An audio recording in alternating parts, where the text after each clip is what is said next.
Une rencontre, celle entre le président de la République et son homologue français. C'était aujourd'hui au palais de l'Élysée. La coopération bilatérale, mais aussi la situation sécuritaire au Sahel était au centre des discussions. Des visites, celles effectuées hier par le président de la Commission nationale des droits de l'homme dans la wilaya de Nouakchott-Ouest. Des recommandations, celles de l'atelier organisé par le ministère de l'Emploi, de la Jeunesse et des Sports sur le discours de la haine en collaboration avec le PNI, des recommandations qui rejettent ces discours et renforcent l'ancrage de la citoyenneté. Voilà donc pour les principaux titres de votre journal. Et c'est parti, madame, mademoiselle, monsieur, bonsoir et bienvenue à votre 21h30 de ce vendredi 17 janvier 2020. À 21h30 que nous allons commencer à Paris et précisément au palais de l'Élysée avec cette rencontre qui s'est déroulée là-bas aujourd'hui entre le président de la République, M. Mohamed Ould Cheikh El Ghazouani, et son homologue français Emmanuel Macron. L'occasion pour les deux hommes d'État de discuter de la coopération, des relations de coopération franco-mauritaniennes et des moyens, des voies et moyens pour les renforcer et les développer dans différents domaines. Évidemment, il a été question aussi du Sahel et les deux hommes ont réaffirmé leur engagement de renforcer leur coopération dans ce domaine, surtout à la lumière des résultats du sommet G5 France qui vient de se dérouler à Pau, cette métropole du sud-ouest de la France, qui a réuni autour des deux présidents leurs homologues du Burkina Faso, du Mali, du Niger et du Tchad, un sommet qui a été sanctionné par une déclaration commune créant un cadre juridique, politique et stratégique appelé une coalition pour le Sahel et les différentes évolutions stratégiques. On fera leur bilan lors d'un sommet G5 France au mois de juin prochain ici à Nouakchott, car à cette époque, et d'ici là, la Mauritanie sera présidente en exercice du G5 Sahel. Retour donc à Nouakchott pour parler des activités du président de la Commission nationale des droits de l'homme. Eh bien, ce président a effectué des visites hier dans différentes institutions publiques et privées dans la wilaya de Nouakchott-Ouest. Alors, sur les différentes étapes de cette visite, Abdelrahman Hamad. La première étape de cette tournée du président de la Commission nationale des droits de l'homme dans des édifices scolaires à Nouakchott était le lycée de Tevrazene et l'école Andiksar. Ici, Maître Ahmed Salim El-Bouhoubaini s'est rendu dans les différentes salles de classe et a reçu des explications détaillées sur le déroulement des études présentées par les corps enseignants de ces deux édifices scolaires. Le président de la Commission nationale des droits de l'homme, accompagné d'une délégation des membres de la Commission, s'est inquiet également des conditions de travail et du déroulement des études à l'école privée El Ma'arif, où il a été accueilli par son directeur et s'est informé sur les programmes scolaires et les méthodes pédagogiques ou encore les mesures prises pour garantir le bon déroulement des études dans cette institution scolaire privée. Au niveau du groupement scolaire privé Les Sablettes, le président de la Commission nationale des droits de l'homme a été accueilli par sa directrice générale, Mme Toutoum Tsidia Ould Sidia. Des explications détaillées ont été présentées au président de la Commission sur les méthodes d'enseignement au niveau de ces groupements scolaires et leur conformité avec les programmes scolaires ainsi que les services de santé, des loisirs ou sociaux fournis à ses élèves. La Commission nationale des droits de l'homme, dans le cadre de sa mission, lance aujourd'hui un message et fait un focus sur la question primordiale et fondamentale de l'enseignement. On le fait à partir de cette école qui présente beaucoup de symboles. C'est la première école qui a été construite à Nouakchott, l'école Andiksar. C'est le lieu de noter avec satisfaction l'intérêt porté par les autorités publiques actuellement à la promotion des droits de l'homme.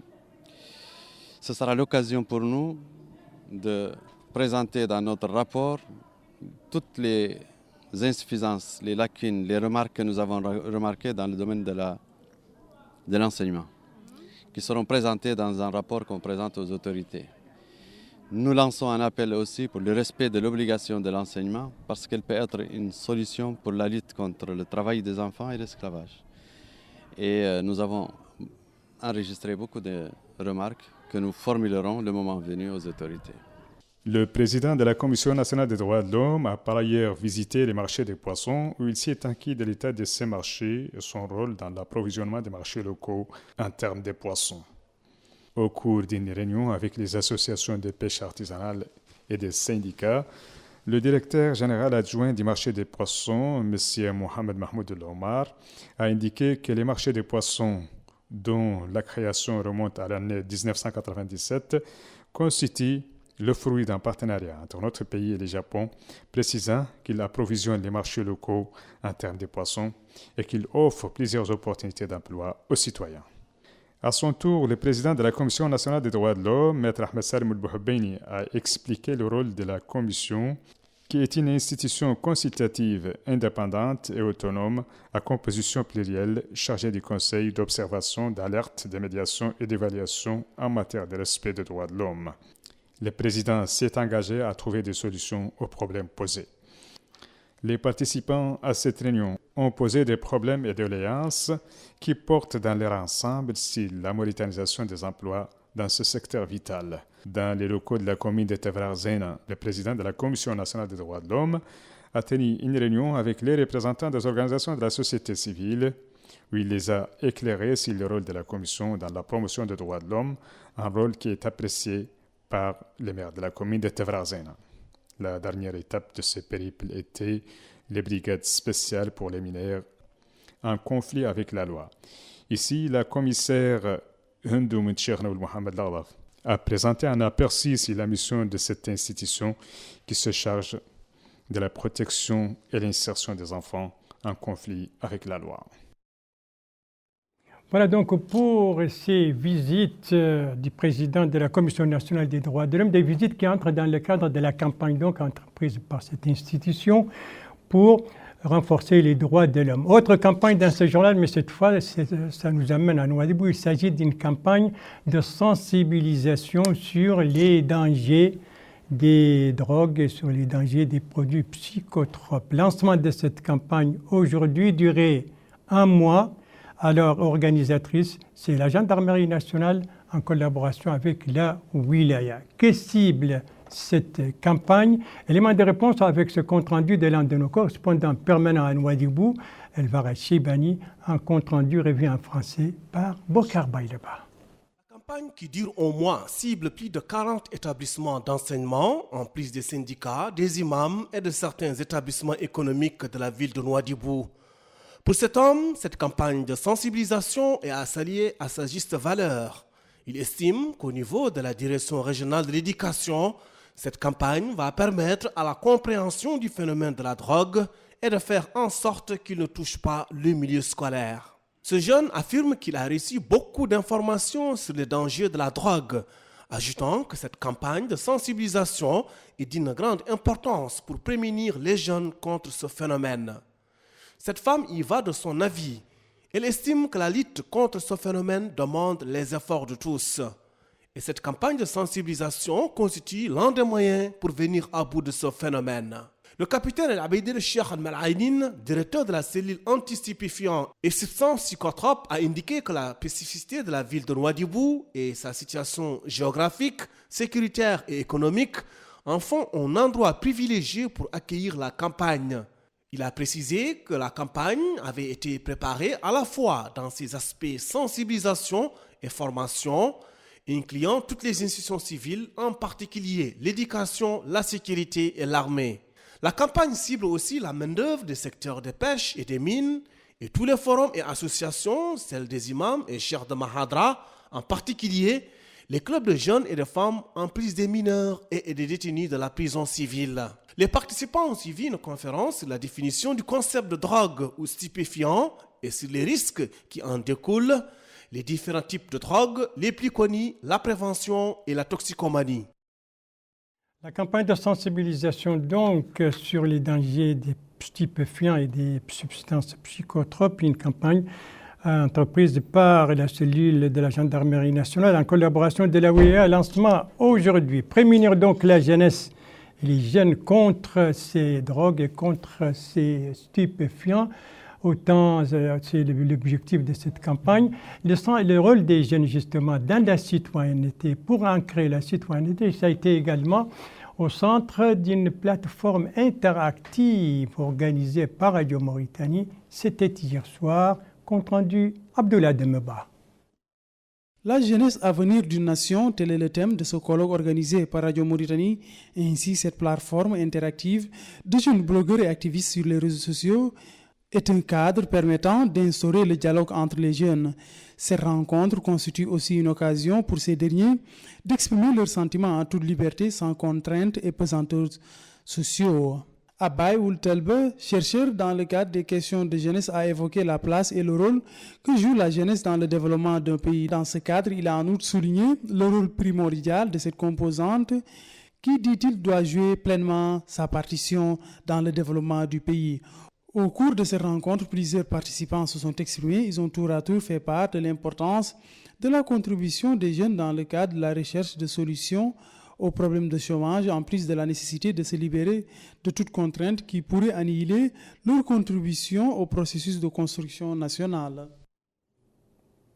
Ne quittons pas le domaine de la jeunesse sans parler du rôle de la jeunesse justement pour préserver le patrimoine, d'où son implication dans les différents festivals culturels organisés à travers les pays. Les derniers en date de ces festivals, c'est celui organisé à Tijikja, c'est l'ancien Ksar du Tijikja, un festival qui s'est clôturé hier soir. Le bilan de cette 5e édition de ce festival avec les Dalifal.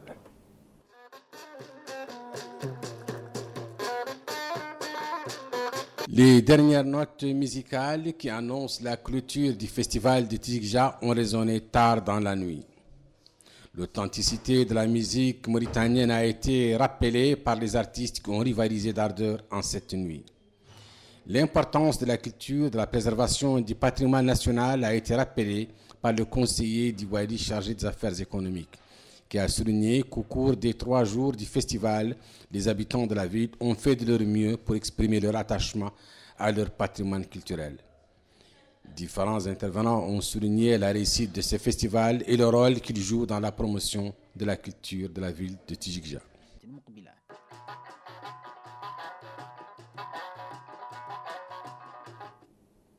Voilà pour la cérémonie de clôture de la 5e édition de ce festival.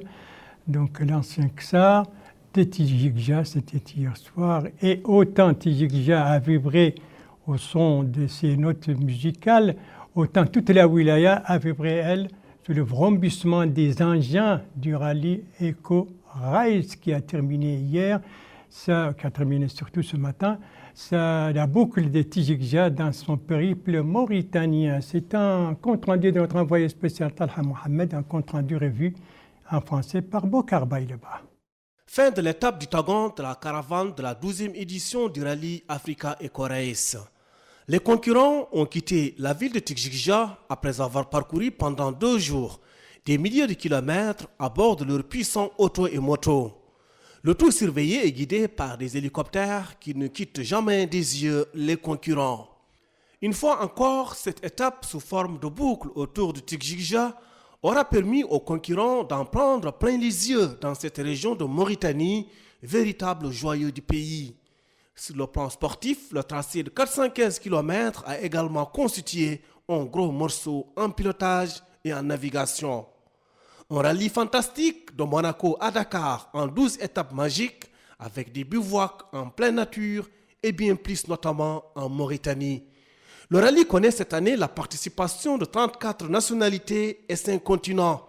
La caravane compte 688 participants et 266 véhicules, auto, moto, véhicules 4 roues, entre autres. À cela s'ajoutent 4 hélicoptères et un avion. Plus de 6500 km en plein désert, un cœur d'espace unique, dans un environnement à couper le souffle qui préserve la nature et donne tout son sens au concept éco de ce rallye. Cette course est basée sur les échanges culturels, la passion, la convivialité et le partage avec les habitants des pays partagés. Voilà donc pour cette 12e session du rallye Eco-Race qui a terminé aujourd'hui la boucle des Tidjara, une première d'ailleurs dans les différentes éditions de ce rallye qui a poursuivi, qui est attendu certainement pour une autre étape dans notre pays. Alors l'actualité nationale, c'est aussi cet atelier organisé par le ministère de l'Emploi, de la Jeunesse et des Sports en collaboration avec le PNUD, le Programme des Nations Unies pour le développement. Bien un atelier sur le discours de la haine et qui s'est clôturé aujourd'hui alors par plusieurs recommandations, lesquelles, Abdoulaye Demeba? Création de comités régionaux des jeunes, promotion de la diversité culturelle et du dialogue entre les jeunes du pays, éducation sur la citoyenneté, campagne de sensibilisation contre les discours haineux, impliquer et intégrer les éducateurs et leaders religieux dans le cadre de la sensibilisation contre la haine. Telles sont entre autres les recommandations qui ont sanctionné les travaux de cet atelier de sensibilisation des jeunes pour lutter contre les discours haineux sur les réseaux sociaux. L'importance des résultats de ces travaux a été mise en avant. Ces recommandations pertinentes sont suffisantes pour identifier les discours haineux sur le plan social, culturel et éducatif, afin de mettre en place un dispositif préventif comme pour faire face à ces défis qui continuent de provoquer d'importants et de profonds dysfonctionnements en milieu jeune. Afin d'aller de l'avant, il est impératif de construire un discours positif. Cette fois-ci, je ne dirais pas discours haineux, et surtout le construire au niveau de la jeunesse, c'est en un mot préparer aussi l'avenir, que ce soit en termes de stabilité, de paix, mais aussi et surtout en termes de développement. Donc je tenais vraiment à vous remercier en tant que participant et aussi en tant que connaisseur des questions qui concernent les jeunes. Du côté des jeunes participants à cet atelier, les problèmes liés à l'usage des réseaux sociaux ont été soulignés. Aujourd'hui, dans les réseaux sociaux, il y a beaucoup de problèmes qui se posent dans ces cadres, surtout chez les jeunes. Donc on doit vraiment dire aux jeunes qu'ils n'ont qu'à changer les comportements et avoir un message solide qui regroupe toutes les communautés mauritaniennes. Donc là, on a proposé aussi de créer des activités culturelles, surtout sur la diversité culturelle. Parce que nous, en Mauritanie, notre diversité culturelle, c'est une richesse. On doit renforcer ces cadres-là. Donc tout ça, c'est à la jeunesse de voir des procédures qu'il faut pour vraiment lutter contre cette problématique. Rappelons que cette rencontre qui a duré 3 jours a réuni 48 jeunes du pays représentant les différentes wilayas. C'est une rencontre, je la rappelle, qui a été organisée par le ministère de l'Emploi, de la Jeunesse et des Sports en collaboration avec le système des Nations Unies. Et on va terminer ce journal par l'activité des ONG avec celle de Beitouna, cette association donc pour la promotion et la stabilité de la famille. Elle organise une session de formation depuis aujourd'hui, durée de cette formation, 2 jours, que vise cette formation. Élément de réponse avec Abdelrahman Hamad. Cette session de formation organisée par l'organisation Beitouna pour la promotion et la stabilité de la famille a pour objectif de renforcer les capacités des personnes à faible revenu et la promotion de leur savoir-faire dans la planification économique. Prenant la parole à cette occasion, le maire de la commune de Toujinine, M. Mohamed Aminoul Chouaib, a loué le thème de cette rencontre qui va permettre aux participants d'appréhender des méthodes qui leur permettent une meilleure gestion de leurs revenus. La directrice régionale du ministère des Affaires sociales, de l'enfance et de la famille dans la wilaya de Nouakchott-Sud, Mme Al-Ghallaouia Mentratli, a précisé que l'organisation de cette formation s'inscrit dans le cadre de plusieurs programmes destinés aux femmes chefs de ménage pour leur doter des connaissances nécessaires pour la planification de leurs revenus. Cette rencontre inaugure des activités communautaires bénévoles qui seront entreprises par l'organisation Beitouna pour la promotion et la stabilité de la famille en partenariat avec des établissements locaux. C'est ce qu'a révélé la présidente de l'organisation Beitouna, Mme Malika Mohamed Chanan, qui a mis en exergue l'importance de la formation et de l'action bénévole lancée par son organisation. Voilà, ce journal est à présent terminé. Merci à vous, mesdames, mesdemoiselles, messieurs, de l'avoir suivi. Merci bien entendu aux équipes rédaction et techniques qui ont participé à sa conception. Je vous en rappelle les principales informations.